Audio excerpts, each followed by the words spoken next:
আপনি আপনার কুরবানির গোশতটুকু যদি নিজেই খেয়ে ফেলেন, এটা আপনার জন্য জায়েজ আছে। সম্পূর্ণটা যদি নিজেই খেয়ে ফেলেন, তাও জায়েজ আছে। কিন্তু সেটা যদি আপনি আল্লাহ তাআলার জন্য গরিব মিসকিনকে সদকা করে দেন, তাহলে আপনাকে এটা শুনতে হবে।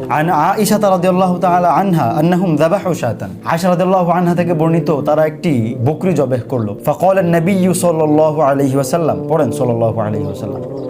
ফাকালা নবী সাল্লাল্লাহু আলাইহি ওয়াসাল্লাম, আল্লাহর রাসূল সাল্লাল্লাহু আলাইহি ওয়াসাল্লাম প্রশ্ন করলেন, মা বাকিয়া মিনহা, যেই প্রাণীকে জবাহ করা হয়েছিল ওই প্রাণীর গোশত কতটুকু সদকা করা হয়েছে এবং কতটুকু বাকি আছে? ক্বালাত মা বাকিয়া মিনহা ইল্লা কাতিফুহা, আয়েশা রাদিয়াল্লাহু আনহা বললেন যে একটু বাকি নাই, মা বাকিয়া মিনহা, একটু বাকি নাই, ইল্লা কাতিফুহা, তার একটু ঘাড়ের অংশ ছাড়া। অর্থাৎ আয়েশা রাদিয়াল্লাহু আনহা বোঝাচ্ছেন যে সবটুকুই সদকা করা হয়েছে, শুধুমাত্র ঘাড়ের একটু অংশ, যেটা হুজুর সাল্লাল্লাহু আলাইহি ওয়াসাল্লাম ভালোবাসতেন, যে গোশতটুকু ওইটুকু বাকি রাখা হয়েছে বা ওইটুকু সদকা করা হয়নি, ওইটুকু বাকি আছে। মা বাকিয়া মিনহা ইল্লা কাতিফুহা, অর্থাৎ কাতিফ অর্থাৎ ঘাড়ের একটু অংশ ছাড়া কিছুই বাকি নাই। আল্লাহর রাসূল সাল্লাল্লাহু আলাইহি ওয়াসাল্লাম বললেন, ক্বালা বাকিয়া কুল্লুহা গায়রা কাতিফিহা, না ভুল, এতটুকু কাতিফ ঘাড়ের অংশ বাকি আছে বিষয়টা এরকম না। বাকিয়া কুল্লুহা, যতটুকু সদকা করা হয়েছে তার সবই বাকি আছে, ইল্লা কাতিফুহা, যতটুকু আমরা খাবার জন্য রেখে দিয়েছি। কাতিফ ঘাড়ের যতটুকু অংশ আমাদের জন্য রাখা হয়েছে সেটা ছাড়া যতটা সদকা করা হয়েছে সব বাকি আছে। কুরবানির গোশত আপনার কুরবানির গোশত, আপনি যদি আল্লাহ তাআলার জন্য কুরবানি করে থাকেন, ওই কুরবানির গোশত পুরোটাই আপনার জন্য হালাল। তবে ওইখান থেকে আপনি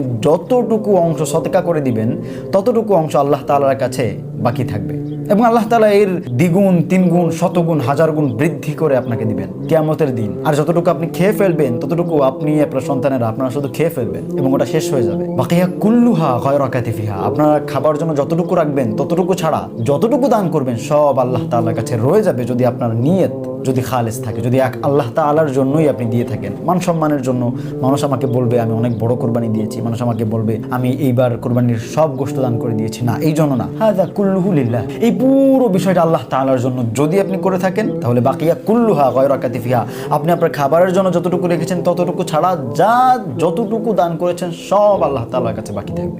সুবহানাল্লাহি ওয়া বিহামদিহি।